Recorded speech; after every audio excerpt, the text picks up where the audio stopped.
এই প্রবাস নামে জেলখানায় আছে দুঃখের খরা। এই প্রবাস থেকে মুক্তি পাবো কি না গেলে মারা। মাগো মা এই দূরপ্রবাসে দুঃখে ভরা। দুঃখের প্রবাসে আমি বড় একা, দুঃখের প্রবাসে নাই কারো দেখা। ঘুম দেখা উঠা সকালে ডিউটিতে যাই, শরীরটা জয়লা বুইরা হইয়া গেছে ছাই।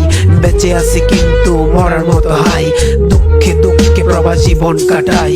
1-2 ঘন্টা না 16 ঘন্টা এক টানা ডিউটি কইরা নাকের আগায় ঝুলে দমটা। ডিউটির পোশাকটা খোলার সময় নাই, রান্না বান্না করার জন্য মাগো আবার কাজে লাই। কাজাই আমার কষ্টের সময় এভাবে কাইটা যায়। সব দিকে আলোকিত আমার প্রবাস অন্ধকার। প্রবাস কইরা জীবন পুরা ছারখার। এত কষ্ট করার পরও কমছে না, ঋণের বোঝা বেড়ে যায় বারবার।